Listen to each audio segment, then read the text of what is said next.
jërë ngeen jëf mbokki téléspectateurs yi ñuy seetaan nuyuwaat nañ leen ziar leen rafetluwaat bu baax a baax ànd bi ngeen ànd ak ñun en direct fii ci Touba Mbacké ci résidence Cheikhoul Khadim bi nga xam ne moo jàkkaarloog jumaay Touba ju mag ji tey la alxamis dëppook ñaar fukki fan ci weeru mars atum 2025 di fukki fan ak juróom-ñeent ci weeru koor atum 1446 ginnaaw gàddaayu ko yonent bi salallaahu alayhi wa sallam ñoo ngi waat fii ci résidence Cheikhoul Khadim ngir wéyale liggéey bi nga xam ne moo jëm ci mashrabu saafi di liggéey bu sell bi nga xam ne niñ leen koy leeralee saa su ne moom la ñuy ànd ak Cheikh Mouhamadul Mountakha Mbacké moom Serigne Bassirou di xalif général des Mourides di ko ànd ak waa daara Hizbu Tarxiya ci njàng mu yaatu mu am solo moo xam ne dañ koy amal ginnaaw tàkkusaan gu nekk ci biir weeru koor gi fii ci résidence Cheikhoul Khadim mu nekk njàng kuréel goo xamante ni dañ koy amal ci teewaayu ko kilifa yi ak mbokki taalibe yi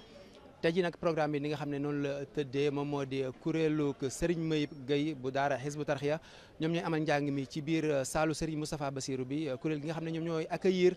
te ñooy gunge Serigne bi moom mooy kuréel Muxaddamatul Xidma bu daara Dakar kon loolee moom mooy programme tey bi ñu wéyal liggéey bi rek ni nga ko ànd ak yéen di rafetlu nag bu baax a baax ànd bi ngeen ànd ak ñun fu ngeen mën di nekk ci biir réew mi nga xam ne moo di Sénégal ba ca bitim réew ngeen xam ne jamono bi fu mu jotee rek muy waxtu wi nga xamante ni présentement il est 17 heures passé de 5 minutes fii ci Touba Mbacké ak li ko wër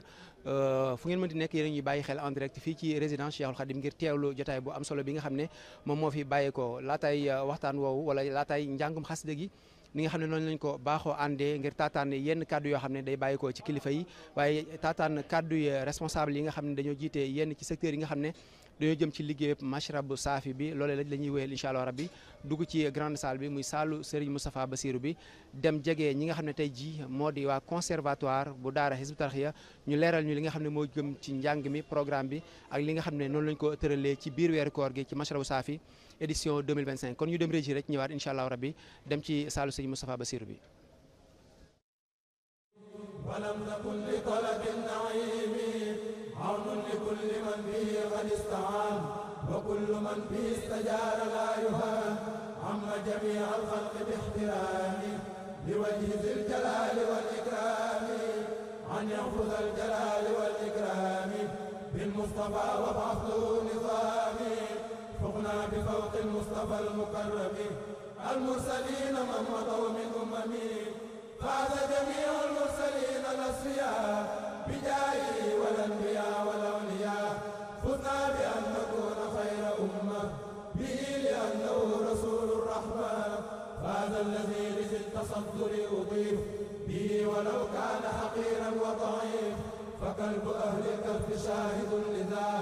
حين غدا عن غيرهم منتبذا فذكره بذكره قد قرنا فحوزنا السبق به تبينا فلتفن عمري في رضاك يا جليل وفي رضا الماء وكل وكيل ضاع ثناء لم يكن مدح النبي إذ لم يكن لغيره ممن قبيل ظن بلطفه الذي قد أخلقا ولم يدن مدح النبي المنتقى ضل عن النجاة والفلاح من لم يلذ بالمصطفى المفتاح ضم التأدب إلى العبادة قلبا وقالبا فساد السادة ضم النصيحة إلى السيادة بالأمر والنهي فقاد القادة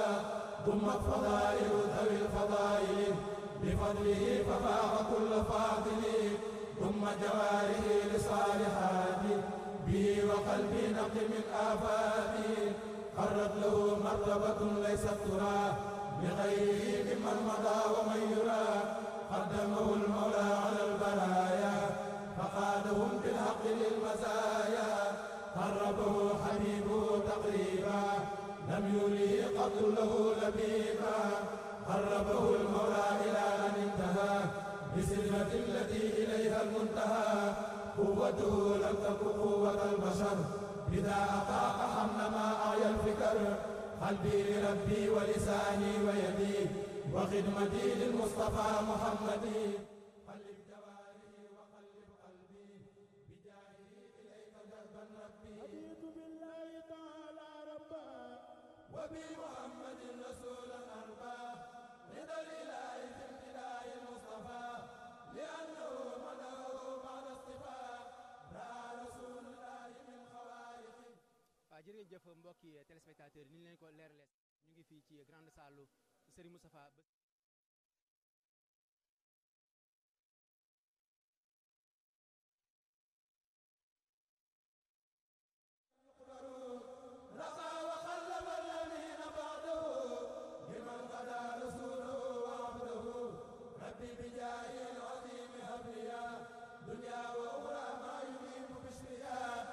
سفيه من يقيس بأحد من جملة السادات طول الأبد سها مشبه بن عبد الله ببشر أو ملك والله سما إلى ما لم يكن لبشر وملك له سبيل قدره سموه منه سموه الأنبياء والمرسلين وسموه الأولياء سمع في إسرائيل المعظم القلب والأذن صريف القلم سوق المدائن إلى الكريم محمد زادي إلى النعيم سغني إلى الإيمان والإسلام.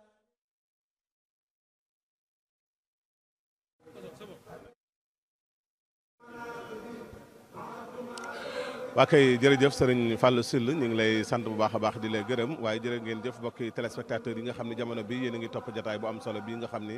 mooy Masrabou Safi macha allah tey nag ba tey ñu ñëwal leen ci conservatoire Serigne Cheikh Ndiouk lañ fas yéenee seqal waxtaan wi Serigne Cheikh nag moo yor administration wu conservatoire bi ndax ku wax liggéey bi xam ne suba la ñuy am ñaar fukki fan kon loolu mel na ni lu ñu nos la waaye ku wax ak nosin wax administration kon conservatoire bi administration bi nga xam ne am na ko nga xam ne ci la ñuy tënk lépp lu jëm ci liggéey bi Serigne Cheikh mooy koy toppatoo Serigne Cheikh diirub benn fan ba léegi gis nañu bis bu nekk ñaari kuréel yi moom du manqué kuréel bii mooy jàng ci biir saalub sëñ Moussa Bassirou bi nga xam ne fi la jotaay bi di amee waaye am na beneen kuréel boo xam ne moo koy saytu kuréel yooyu ana nan lañ koy toppatoo waaye jëmmi ni nga xamante ne noonu lañ koy coordonné bañ ñëw loolu lépp ana nan ngeen ko toppatoo ba nga xamante ni amul kii mooy ñëw tey kii mooy lépp lu ci nekk rek def nañ ko defin woo xam ni definu mucc ayib la loolu ana nan nga nu ciy indil. waaw asalaamaaleykum wa rahmatulah wa barakaatu ñu ngi ziar mbokk jullit di mbokk taalibe yëpp di leen jox seen wàccuwaay bu baax a baax waaye ngir mën a ñëw si laaj bi rek boo xoolee koor gi moom mën nañoo wax ni événement bu mag a mag la boo xam ne laataa ñu si agsi rek dafay laaj ay ndaje yoo xam ne def nañ ko ci conservatoire muy taxawaay bi ñuy taxaw njàngum kuréel ci daara Hizbut Tarqiyyah ci biir réew mi ak ci bitim réew. loolu nag am na ay ndaje yu ñu ci tëral bi ñuy waaj koor gi tànn ci kuréel Hizbut Tarqiyyah yi ndax daara ji am na lu tolloog juróom fukki kuréel loolu nag tànn gi ñu fi tànn fii ci biir salle bi muy salle sëñ Moussa Bassirou moom boo xoolee gënne nañ ci fukki kuréel ak juróom-benn muy 16 kuréel ci biti gënne nañ lu mat ñaar fukki kuréel ak juróom-ñett muy 28 kuréel ñooñu nag bi koor gi teroo rek. laataa muy teru sax xam nañ ni ku ci ne ñaata intervention ngay am na kuréel yoo xam ne dañuy ñëw ñaar ba ñett am ñoo xam ne dañuy ñëw benn am ñoo xam ne ñaar la ñuy ñëw te ku ci ne tëral nañ bis bi nga xam ne moom lay jàng ak ba ci programme bi muy jàng sax loolu nag dafa laajoon ay ndaje ay xalaat ba ci daaj yi nga xam ne moom lañ fiy jàng ñu màndargal ko ci kayit génne ko loolu nag dañ koy administré bu fekkee ci li ñu dénk kuréel gu ci ne am na effectif boo xam ne moo ko composé bu koor gi teroo rek dañu xam liste yi xam ni ñuy dikkee am na ñoo xam tey ñu féete Dakar wala ay Thiès Rufisque su bëri dañuy fanaan si am na ñoo xam bu ñu xëyee la ñuy ñëw waaye fu waxtu fii teroo rek muy tàkkusaan rek ñoom ñëpp dañuy àndandoo ñëw ci biir salle bi ñun ñi nga xam ne ñu lañu fekk balaa ñoo agsi dinañ fekk ñu xam effectif bi ñen ñoo ñëw absent yi ba ci justification yi lépp ñi nga xam ne ñëwuñu la moo leen téye nga xam ne ñun kuréel gi nekkul kuréel goo xam ne rek kuy ñëw day ñëw jàng si ñun balaa ñoo agsi dañu xam effectif bi nga xam ne moo ko composé loolu nag dañ ciy jokkoo ak waa équipe yu bëree ba lu ci mel ni sono ndax boo accès moom ñi nga xam ne ñooy taxaw wàllu njàng mi dañu xam effectif bi ñaata la ñu mën koo waajal ñi nga xam ne ñooy taxaw wàllu support yi mooy tablette yi dañ ko waajal xam lu ñuy taxawoo jàng mi ba ci programme bi bu amee ay soppite tamit lu ñuy tënkaat lay doon ci biir waaye daal ci gàttal daal wàllu administration mooy lépp luy taxaw njàngin mi ànd ko waa comité pédagogie ñi nga xam ne ñoom tamit bu ñu jàngee pare am nañ ay saytu yu ñuy def ci biir jàng mi mandargaal ko bu événement bi weesoo ñu mën cee defaat ay ndaje ngir mën a waajal yeneen ki événement. mu mel ni gis nañ ci lu am solo mel ni comme jëwrin yi ñu gis ñu toog nga xam ne ñoom waxtu ne dañ leen di gis buñ fi toogalee dina am ñeneen ñu toog amit ci biti ñoo xam ne ñoo koy toppatoo ku mel ni sëñ Bamba Ndiaye ñoom kon Bamba Sarr mu mel ni kon ndax loolu daa bokk ci li nga xamante ni maanaam administration bu conservatoire ndax loolu ñoo koy toppatoo. waaw dafa am lu ñuy woowee comité pédagogie ñoom ñooy saytu njàngin mi. njàngin mi nekkul loo xam ne rek dañuy jàng bu ñu noppee rek dem am na luñ ci seetlu dañ koy bind ay observation yoo xam ne day aju ci biir jàng mi ku ci mel ne sëñ Ablaye Diop ku ci mel ne sëñ Ousmane Mbégéré wala sunu Baye Modou Wade ñoom bis bu set am na ñoo xam ne ñooy ñooy monté ku ci ne am na bis buy monté bu ñu noppee ñoom dinañ bind li ñu seetlu si jàng mi ñun lañ koy àndal bu ñu paree ñu fexe ba jotal ko ci kuréel gi nga xam ne ñoo doon jàng ngir ëllëg bu ñuy ñëwaat bu amee ay soppiku wala luñ ci war a soppiwaat ñoom ñu xam ko ñoom loolu mooy seen liggéey bu dee ci biti tamit ku ci mel ne sëñ Bamba Sarr ak sëñ Lamine Thiaw loolu lañ leen sant ñu koy liggéey ñoom it dinañ taxaw kuréel yi seetlu yi ñuy am si jàng bi yëpp nañ koy génne ñoom tëral ko balaa ñoo dem ñu wax leen ko ñoom loolu mooy seen liggéey daal ci gàttal waaw. waa kay jërëjëf Serigne Cheikh Ndiouk loolu mooy kaddu yu am solo yi nga xam ne bàyyi ko na ci moom ñu ngi koy sant bu baax di ko gërëm ak mboolem mbokk yi nga xam ñoom la seqal liggéey bi ci njiitul Serigne Abdoulaye Diop ñu ngi leen ñaanal suñu borom defal leen tawféex kon damay leen di bàyyi ak sëñ Fallou Syll ba ci kanam incha allah. nga xam ne taataan nga ko mu jëm ci liggéey conservatoire bu Daara Hizbut Tarqiyyah ci njàng mu am solo mi ba léegi ñu ngi ci benn ci pàcc liggéey boobu rek ndax boo ngeen seetaanee li nga xam ne moo di image yi kuréel gi bu ñu toogee da ngeen gis jëmm ji muy Serigne Beya Diouf bañ doolee liggéey bi depuis 2018 ba léegi da ngeen koy gis ci ginnaaw kuréel gi mu am liggéey bu am solo nag boo xam ne moom lay def am na ñu bëri umpale lañ ko sëñ Beya dañuy gis ngay toog ci ginnaaw kuréel gi lan moo fi seen liggéey. alhamdulilahi rabbil alamin bismillahi rahmaani rahim barke borom Tuubaa jërëjëf Sëñ Tuubaa waa fii ñuy toog nii moom li koy waral mooy bu kuréel gi ñëwee toog kuréel yi duñu bokk yenn saa ñii nekk fanweer yi nekk fanweer ak ñett yi nekk fanweer ak juróom-benn waaye bu ñu egsee disposition yi ñu war a toog ak par rapport ak micro yi moom la ñuy réglé ndax nit ñi tamit li ñuy néew ak nit ñi sakkan yëpp kenn ku ne am nga distance boo war am sa diggante ak micro bi am na ñoo xam ne seen i baat dafa xëdd ñooñu doo leen ko jegeel faaw nga xëccal leen ko tuuti am na ñoo xam ne ñoo téye kuréel gi faaw micro yi jege leen yooyu moom dinañ ko xam ba mën koo segg ndax njàng mi li ci ëpp solo mi ngi démarré ci micro bi ci position bi nga xamee ni nit ki am na ko par rapport ak micro bi ndax nit ki tamit ni muy toogee ci biir kuréel gi na fi toog ñetti xeeti toogin yu bokkul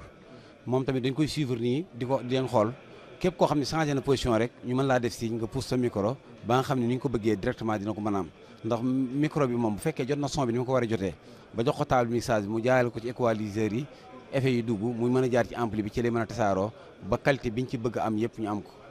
waaye tamit amaan leneen liggéey ñuy defaat fi ma toog ni bu ñu defee loolu ba pare man ak régie bi dañuy def ay signes moo xam ci téléphone lay nekk wala ci ay signes ñuy def ci effet bi doy na wala base bi bari na wàññil son bi micro yenn micro yenn saa moom bu génn ñu jox ko signe micro bi ni ko numéro micro saa nga wàññi ko wala nga yokk nga génne ko xeet yu mel noonu dina am ñoo xam tamit dañoo ne fa sori fa waaye à tout moment ñi ngi bind ay SMS di ma xamal ni ma baatu diw day génn ñu xool ban numéro la ñu wàññi ko ni ko bàññil diw wala micro son bi mi ngi saturé ñu ne ko wàññi ko yooyu danañ ko am à tout moment nga xam ne fii daal li ñu fi nekk muy pour régulariser son bi ba ni mu bëggee mu équilibre rek mu mën a équilibre waaw. jërëjëf Serigne Beya Diouf ci leeral yu am solo yooyu nga xam ne indi nga ko mu jëm ci lii di réglage lu jëm ci son bi nga xam ne mooy bàyyeekoo fii ci kuréel gi di jaar ci table mixage yi door a génn ci fi nga xam ne moom moo di ci bitti kon mbokki téléspectateurs yi dañuy dem régie rek ñu remettre antenne bi Baye Mansour Seck mu wéyale liggéey bi laataa ñuy tàmbale li nga xam ne moom moo di njàng mi. asalaamaaleykum wa rahmatulahi taala wa barakaatu ñuy sant bu baax di ñaanal Cheikh Mouhamadou Mountakha Mbacké suñu borom yàggal ko fi lool te ànd ak wér tey nag di fukki fan ak juróom-ñeent ci weer Ramadan dëppoog le 20 mars ñi ngi fii ci kër Sëñ Touba gi ci solo si nga xam ne moo ñu fi dajale bés bu ne muy njàngum xasida mi nga xam ne dinañ ko fi def ci teewaayu Cheikh Mouhamadou Mountakha Mbacké ak njabootuk Sëñ Touba gi yëpp ñu leen di ñaanal ñoom ñëpp tam tawféex tey jii kon ñi nga xam ne tam nga dégg ñuy noonu di gàttandoo sëriñ bi mooy kuréel gi ñu duppee kuréelu Muxaddamatul Xidma bu Dakar bu Hizbut Tarqiyyah Dakar ñoom ñoo ay njàng mi ñi nga xam ne tam ñoom ñoo war a ay njàng mi ci kanamu sëriñ bi mooy kuréel bi ñu duppee sëñ Mayib Guèye loolu mooy tey programme bi di ci des mooy danañ leen jottali ñi nga xam ne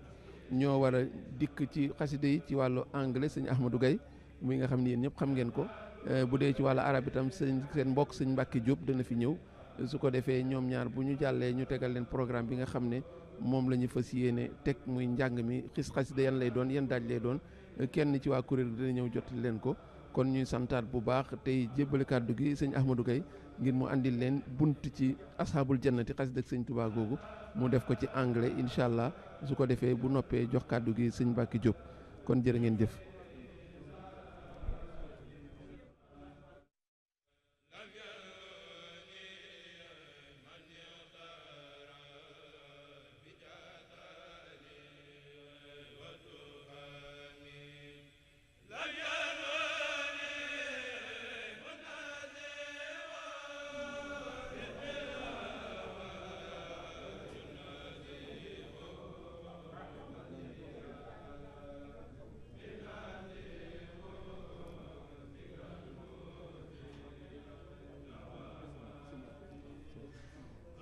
Assalamu alaikum wa rahmatullahi wa barakatuhu.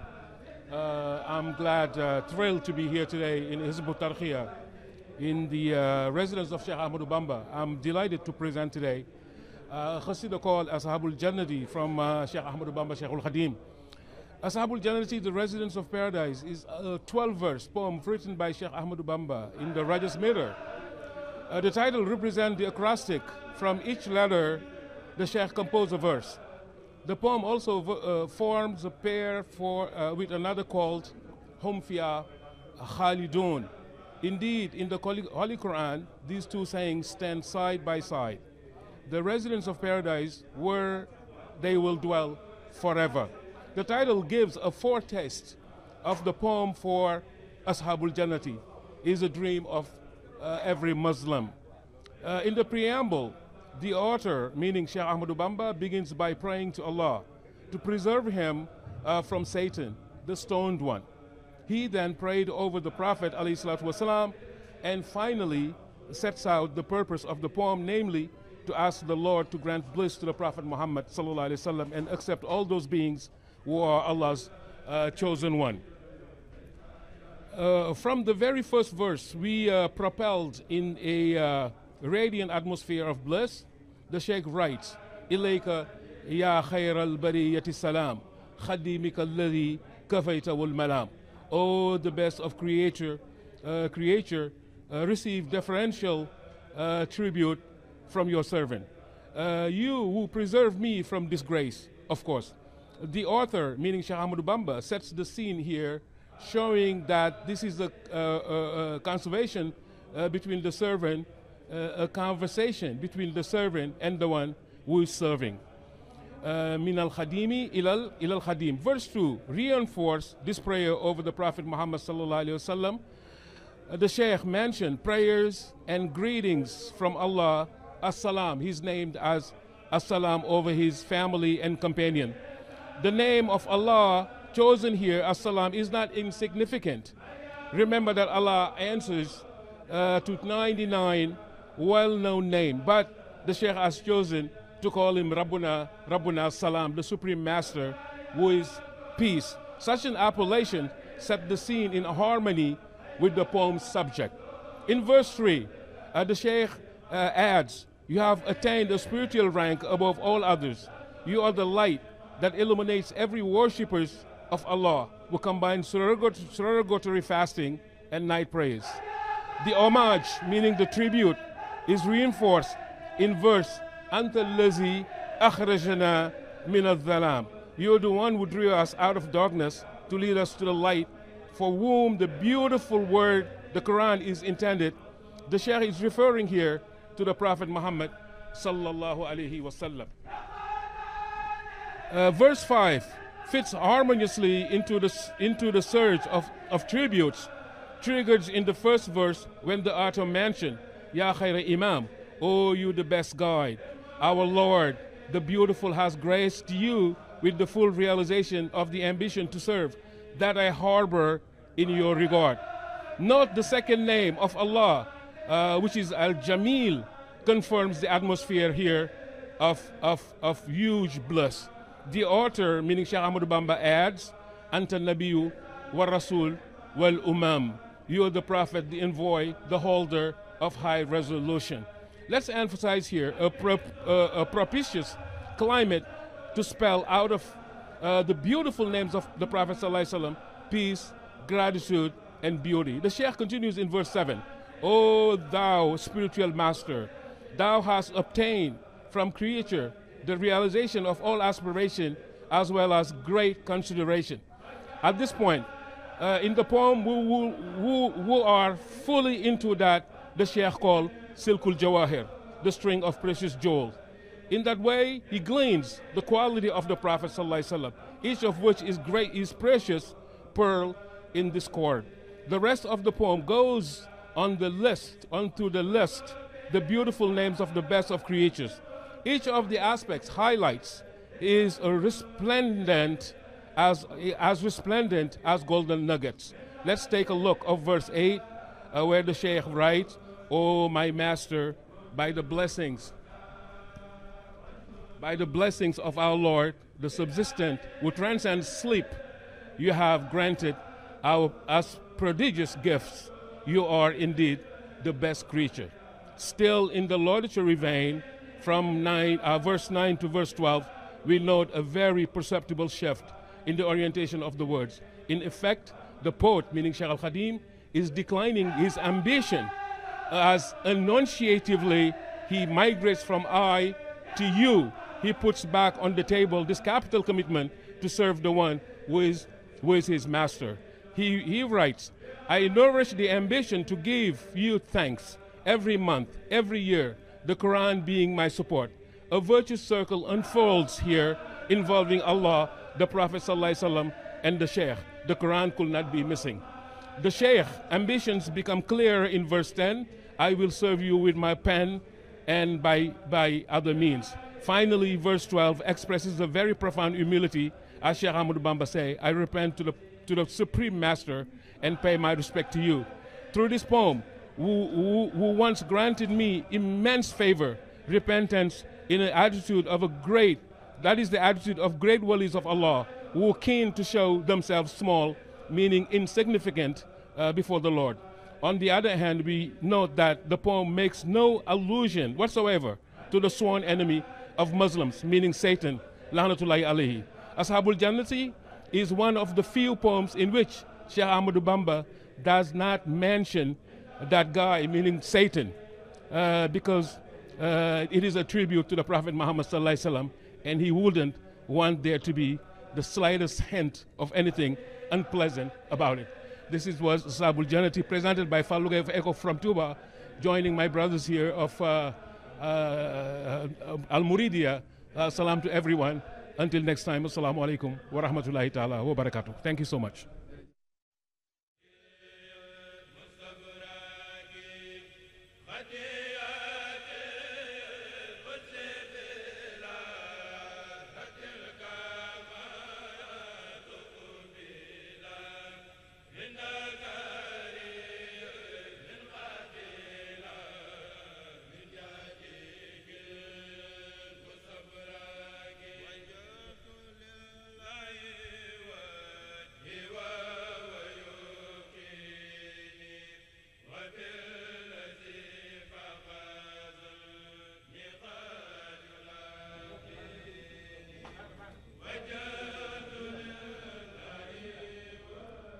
بسم الله الرحمن الرحيم.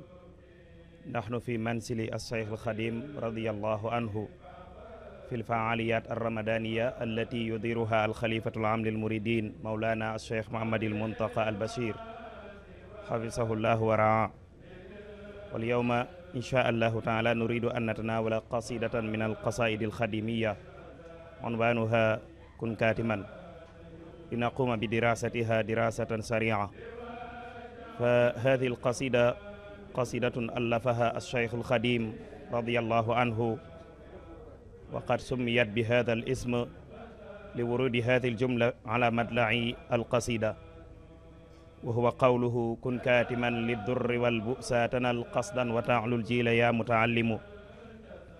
فالقصيدة نظمها الشيخ الخديم رضي الله عنه على منوال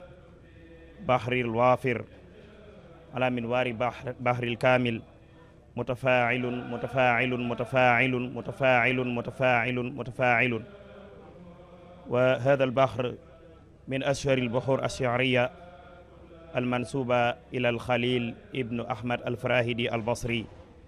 كما يقول القاضي مجخة كلا وأشهر البحور ياس الصائل طويلها بسيطها والكامل. ويبلغ عدد أبيات القصيدة 8 أبيات. والغرض من نظمها أن الشيخ الخديم رضي الله عنه يحث فيها المتعلم على طلب العلم والقناعة والتحفف والورع والتقوى. وقد ألفها مولانا العبد الخديم رضي الله عنه قبيل الغيبة البحرية، كما روي عن أجلة من العلماء البارزين المريدين. والقصيدة كما هو معلوم منكم، الشيخ الخديم رضي الله عنه في هذه القصيدة ينصح طالب العلم أن يكون صابرا wa an yakuna mutajallidan wa an yakuna katiman lidurri walbu'sa liyanaala maqsadahu fa qaal kun katiman lidurri walbu'sa tanal qasdan wa ta'lul jiila ya muta'allimu la tukthiri sakwa fakun mutajallidan hatta tadhunna an-nasa annaka mun'amu رأينا أن مولانا العبد الخادم رضي الله عنه في هذين البيتين يأمر المتعلم أن يكون كاتما جميع الأضرار أثناء تعلمه وأن يكون كاتما الفقر لينال قصده ويكون عاليا على جميع أجياله ويأمر المتعلم أيضا أن لا يكثر السكوى لأن العلم نفور لأن العلم غال جدا لا يناله الإنسان إلا بعد الكد والتعب ثم واصل السيد الخديم آمرا للمتعلم أن يكون جائعا وأن يكون صابرا لأن الله سبحانه وتعالى لا يعطي العلم لمن يخشى الطوى ولا يعطي العلم أيضا لمن يخاف عن الفقر أو نحو ذلك فقال فالعلم لا يعطى لمن يخشى طوى بل ربنا عبدا صبورا يلهمه وكذلك أيضا رأينا أن العبد الخديم رضي الله عنه في هذه القصيدة يأمر المتعلم أن يدرس بجد وأن يتالع الكتب متالعة متأنية لينال العلم فقال داوم على درس العلوم مطالعا يا ويح تمس للتوى يتجمجم فكأن الشيخ رضي الله عنه يتعجب من امرئ إذا كان يطلب العلم فأصابه الجوع يتجمجم من مكان إلى مكان لسدة الجوع ثم واصل الشيخ رضي الله عنه آمرا المتعلم أن لا يكون مستغلا بالرزق لأن الله سبحانه وتعالى يتكفل رزق جميع الناس فقال لا تستغل بالرزق إذ رب الورى متكفل رزق الذي يتعلم ثم أمر المتعلم أن يكون سات خشية لله تعالى وأن يكون محافظا لدينه لأن العلم لا يناله عاص ولا يناله أيضا مجرم فقال واخشى الإله لدينه متحافظا إذ لا ينال العلم عاص مجرم ثم يأمر المتعلم أيضا أن يكون نائيا عن الكواعب والغواني يعني نائيا عن المرأة نائيا عن النساء اللاتي يستغنين بجمالهن عن الزينة فقال نائي الكواعب والغواني واعتزل إن تدن منها من ردا لا تسلم لماذا أمر الشيخ الخديم هذا الأمر للمتعلم لأن المتعلم إذا كان يدنو من هذه الكواعب أو من هذه الغواني لا يكون سالما من الهلاك لا يكون سالما من الرضا فقال الشيخ الخديم في البيت الأخير آمرا المتعلم أن لا يشتري الدنيا بأخرى فقال لا تشتري الدنيا بأخرى يا فتى من باع نورا بالدجى فسيندم إذن قصيدة جميلة ورائعة جدا لو أخذنا القصيدة ودخلناها في البرامج الدراسية لدولتنا السنغال لقلت الإضرابات التي يقوم بها الطلاب فينة بعد فينة وقد رأينا أن الشيخ الخديم أمر المتعلم شيئا مهما جدا وهو أن يكتم الفقر فقال ما قال العبد الخديم ولذلك كان حكيم من الحكماء يقول جواهر المرء في ثلاث كدمان الفقر حتى يظن الناس أنك غني كدمان الغضب حتى يظن الناس أنك راد كدمان السدة حتى يظن الناس أنك منعم باختصار شديد قصيدة جميلة جدا ورائعة ندعو الله سبحانه وتعالى أن يجزل للعبد الخديم صوابا جزيلا وأن يعمر مولانا العبد الخديم شكرا للمشاهدين للقناة المريدية تيفي إلى قصيدة أخرى والسلام عليكم ورحمة الله تعالى وبركاته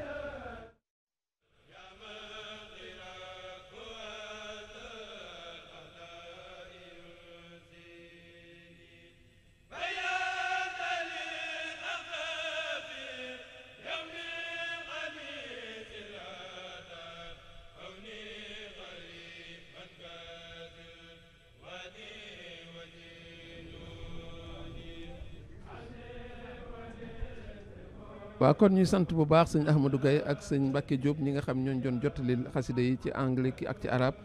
muy lu am solo lool ñuy sant bu baax du ñu def lu dul jébbal kàddu gi sëñ Saliou Guèye ngir mu jottali ñu programme bi diggante daaje xasida yan lay doon sëñ Saliou. asalaamaaleykum wa rahmatullah ñuy ziar waat Baye Mansour bu baax a baax di nuyuwaat ñëpp ñi nga xam ne ñoo ñuy topp fii ci Al Mouridiyyah xam naa tey kuréel sëñ Mayib Guèye bu Hizbut Tarqiyyah bu Daar Dakar ñooy jàng incha allah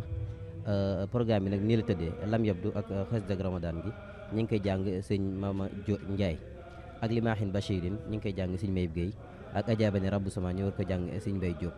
xam naa loolu mooy programme bi ak ak ajaabani rabbu sama sëñ Mbaye Diop ak fari bi jaar yi nga xam ne si la ñuy ñaane incha allah. jërëjëf sëñ Saliou mën nga dem ndax gannaaw que léegi sëñ bi léegi mu yegg si salle bi seen ngeen ñi nga xam ne ñoom la faral di àndal kon oto bi moom ngeen siin nii mu yegg si kon. Donc en ce 19e jour du mois du de Ramadan, nous voyons donc à l'instant même l'arrivée du Khalif devant la salle accompagné par les chanteurs de Khassaïd, le groupe qui est à l'honneur aujourd'hui. Et dans la salle, ce sera autour du groupe Serigne Mayib Guèye, cette icône de la déclamation des Khassaïd. Et un jour également qui est marqué par une grande affluence, une grande concentration. Le Khalif disait que tout ceci est un objectif unique, c'est de revigorer la foi. Et en termes de foi revigorée, évidemment, on en vit et on continuera d'en vivre jusqu'à la fin de ce mois béni de Ramadan, qui est en train, n'est-ce pas, d'opérer un compte à rebours, puisqu'on égrène les jours, puisqu'on a 19 jours, demain ce sera le 20e, et le Laylatul Qadr se profile à l'horizon, ce sera la 27e nuit, soit dit en passant. Et il faut dire donc que, encore une fois, c'est un moment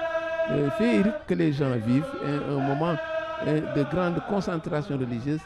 et il faut également mettre de côté cet aspect-là qui est l'aspect technique qu'il faut magnifier, qui permet aux uns et aux autres de vivre cet événement jusqu'aux coins les plus reculés, les points les plus épars de la planète,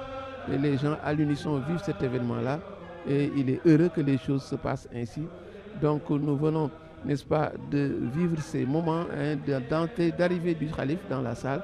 Évidemment, dès qu'il sera installé, et ce sera le départ de cette déclamation, 1 heure d'horloge, et c'est un protocole immuable, fixé depuis plusieurs années, c'est ainsi que ça se passe, et il faut rendre grâce à Dieu que les choses puissent se passer ainsi, et nous en profitons pour dire la chose, n'est-ce pas, qui au plus haut point occupe le haut du pavé,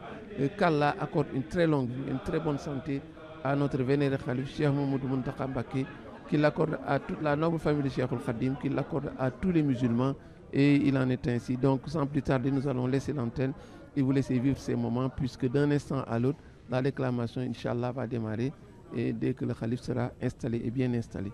Donc nous allons vous laisser vivre ces quelques secondes qui restent, et dans une poignée de secondes, ce sera la déclamation qui va démarrer, et avec, nous le disons, le groupe qui est baptisé Serigne Mayib Guèye. Serigne Mayib Guèye, une icône, la déclamation des Khassaïd, qui l'a déclamé devant le vénéré Cheikh Ahmadou Bamba. C'est dire donc que c'est pour que Allah en retour déverse toute sa baraka sur cet homme de Dieu, et sur cet illustre homme de Cheikhoul Khadim. Voilà, donc nous allons donc rendre l'antenne, puisque dès l'instant à l'autre, la déclamation va démarrer.